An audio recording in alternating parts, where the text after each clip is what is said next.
Bismillahirrahmanirrahim. Assalamualaikum warahmatullahi wabarakatuh.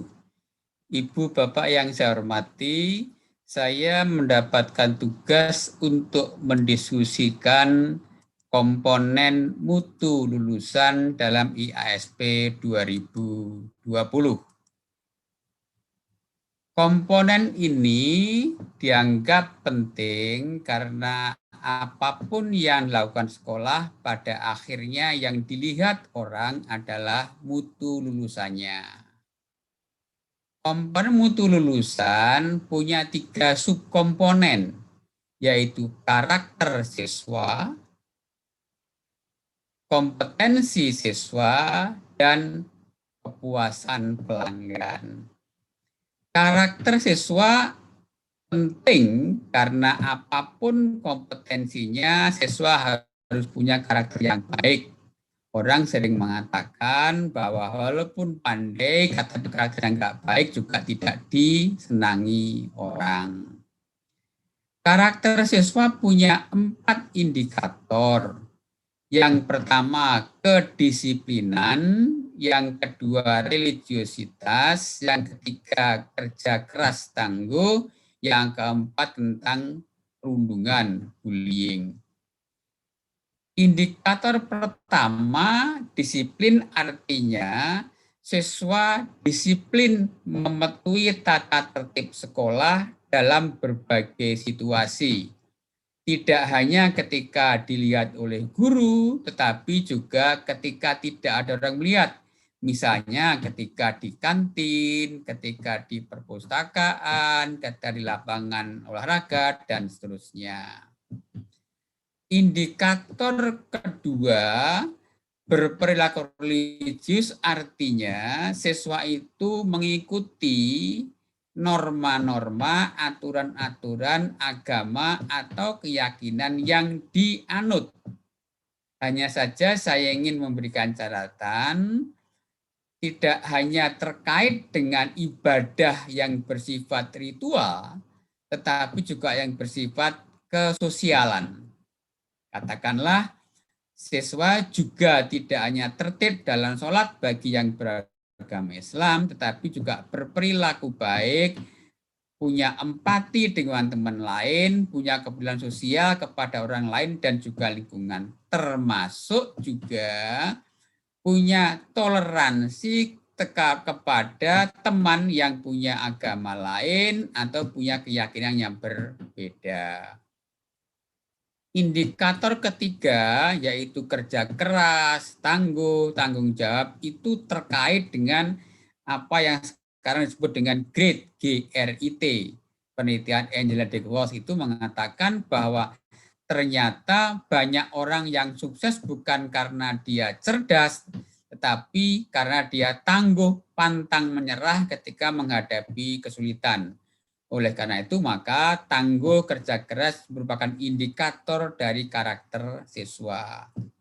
Indikator yang keempat yaitu mencegah bullying.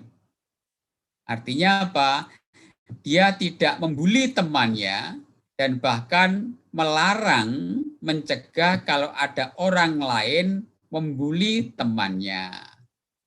Untuk subkompetensi siswa, ada cukup banyak indikator. Indikator 4 yang awal terkait dengan apa yang disebut keterampilan abad 21, yaitu kemampuan komunikasi, kemampuan kolaborasi, kemampuan berpikir kritis, kemampuan kreativitas, yang seringkali orang menyebut itu 4C. 2 yang awal, yaitu komunikasi, kolaborasi, sering disebut sebagai social skills, keterampilan sosial. Artinya keterampilan yang diperlukan ketika seseorang berada di lingkungan, bekerja sama, bertempat tinggal dengan orang lain yang memerlukan kemampuan komunikasi dan kemampuan bekerja sama.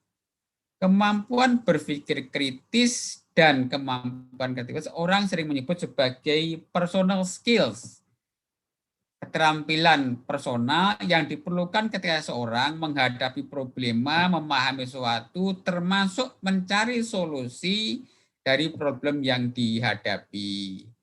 4 kemampuan ini seringkali sekarang dianggap penting, yaitu kemampuan 4C tadi. Indikator yang kelima untuk kompetensi siswa adalah prestasi akademik. Saya tidak akan membahas ini karena sudah banyak dibahas dan dipahami banyak orang. Yang juga saya sampaikan adalah indikator keenam, yaitu sekolah mengembangkan minat dan bakat siswa. Tidak hanya akademik, tapi mungkin juga bakat olahraga, bakat kesenian, bakat sains teknologi, dan seterusnya. 6 indikator tadi disebut indikator inti, butir inti, karena berlaku untuk semua sekolah.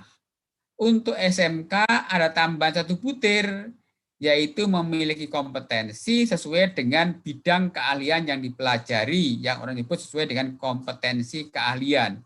Artinya, kalau siswa belajar di SMK untuk TKR, teknik kendaraan ringan, maka dia juga harus punya kemampuan, punya kompetensi yang terkait dengan teknik kendaraan ringan. Untuk SLB juga ada tambahan indikator yang terkait dengan kekhususan.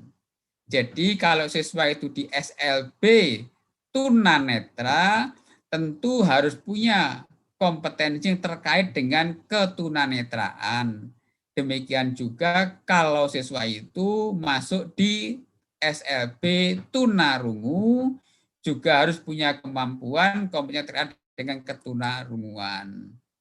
Untuk subkompetensi kepuasan pelanggan, ada 1 indikator, 1 butir yang berlaku umum, yaitu pelanggan, orang tua, masyarakat sekitar, pengguna puas dengan sekolah itu, lulusan sekolah itu. Tetapi untuk SMK yang memang dirancang untuk menghasilkan anak-anak yang siap kerja, maka keterserapan usaha menjadi salah satu indikator penting dalam subkomponen kepuasan pelanggan. Namun tolong difahami, keterserapan ini tidak harus diterima di perusahaan, di industri, tapi juga boleh atau bahkan penting bagi siswa untuk mampu menciptakan kerja sendiri. Orang sekarang disebut berwirausaha. Ibu dan Bapak yang saya hormati, izinkan saya mengatakan pendek karena di IASP itu dikenal 7 langkah dari komponen, subkomponen, indikator, pernyataan, capaian kerja, dan seterusnya. Saya ingin menunjukkan bagaimana kaitan antara indikator dengan capaian kinerja. Saya mengambil 1 contoh saja, yaitu indikator tentang perilaku disiplin. Bagaimana kita asesor nanti melihat di lapangan apakah siswa di sekolah itu memang berperilaku disiplin. Ketika kita punya 5 level kedisiplinan capaian kinerja, sekolah akan mendapatkan capaian level 4 kalau siswa-siswa itu telah berperilaku disiplin dan itu menjadi budaya di sekolah itu. Siswa-siswa berperilaku disiplin, baik ada orang maupun tidak ada orang, dan seterusnya. Itu baru bisa mencapai level keempat. Tapi kalau siswa itu baru disiplin ketika dilihat orang, di kelas khususnya karena ada gurunya, maka itu baru mencapai level ke-1. Itu kira-kira contoh-contoh bagaimana kita melihat capaian kinerja dari indikator-indikator tertentu.